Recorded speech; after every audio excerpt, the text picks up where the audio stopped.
Thursday, Rex Ryan and Enemkpali return to their old stomping ground, MetLife Stadium, for a tilt against the Jets. In case you forgot, 3 months ago, IK punched Geno Smith in the Jets locker room, breaking the quarterback's jaw, and was released. In typical Rex fashion, he named IK the captain for Thursday Night Football. Rex being Rex.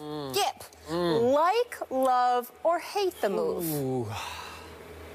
Molly, Stephen A., I can't go all the way to love, but I must say, I do like it because it is so disrespectfully Rex. It is just so typical, and I don't think any other NFL coach would dare to call this much attention to what was such an ugly incident back 3 months ago. But this is Rex. He wants to rub the Jets' noses in it. He wants to wave this ugly incident right back in their face just before kickoff. And it's just how he coaches football and why a lot of players want to play for Rex Ryan. And I told you before the year, I really like this team. I picked them to be a wild card. You picked the Jets to be a wild card. I still say that even though the Jets are 5-3 and the Bills are 4-4, the Bills have suffered 3 key injuries that have kept them from winning a couple of games. They could easily be 5-3, if not 6-2, but they have, for different games, lost Tyrod Taylor. They've lost LaShawn McCoy. They've lost Sammy Watkins for combinations of games. I thought they should have beaten your Giants up in Buffalo, but they didn't. And in that game, they didn't have LaShawn or Sammy Watkins. Right. I thought they should have beaten the Jacksonville Jaguars in London. They lost that game 34-31 without Tyrod or Sammy Watkins. You got to have your skill stars to win these games, as we've seen with the Dallas Cowboys. So in this case, I'm still hanging in with my prediction, and I like the fact that Rex is still throwing out his chest and being Rex Ryan. It is funny. It is humorous. It does grab headlines. It is so Rex, but it's also classless. I'll buy that. I would agree with you. And disrespectful. Simply because it was a violent act.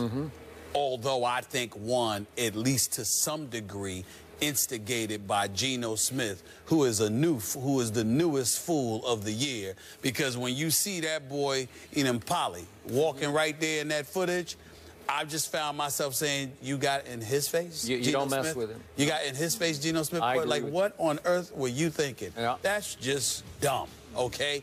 Now, having said all of that, we're living in a society, everything, you know, social media and beyond, things tend to go viral and all of this other stuff. We get all of this. You know what kind of incident took place here. You know that violence ultimately led to Enemkpali being cut by the Jets immediately where you picked him up. A quarterback that you coached, he punched him in the face, broke his jaw, and it legitimately has jeopardized Geno Smith's career, because since that time, we haven't seen him play, really, until a couple of weeks ago. But even then, Ryan Fitzpatrick, it was his job. And then after it was his job, Geno Smith came in there and, you know, for the first time. But you don't know what kind of damage this may have done. Now, again, to me, it's Geno's fault for not paying the $600.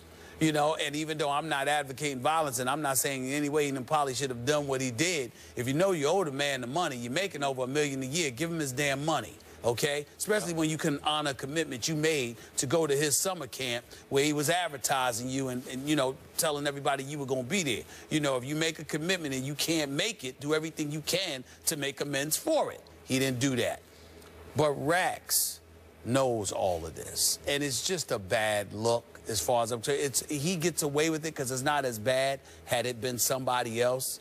But with Rex, you know, you can laugh about it, you can have fun with it, and it's a headline grabber, and I get it. But you just say to yourself, damn, Rex, you really got to go there? You really got to go there? All right, so here's the key question. To take Molly's question and turn it on the Bills locker room. Behind closed doors, do you think the Bills players like, love, or hate this move by Rex? You think they think it's classless? Are they embarrassed by it, or are they fired up by it? I don't think they're fired up by it. Good question. I don't think they're fired up about it. I think that they may need to be fired up because of how concerned they need to be about the Jets being fired up. Yeah. Nevertheless, and you know, Rex is a player's kind of coach, so they're probably siding with him by saying, Coach got to be coach. We still got to go out there and have a job to do. But when you consider the fact that, you know, you're doing this, whether he means to or not, and I'm certainly not accusing him of actually meaning to, Rex Ryan is basically celebrating the fact that Geno Smith got his jaw broke by a Buffalo Bill. So, and maybe that's a reason to celebrate in the sport of football. Okay, here's the flip side to this question.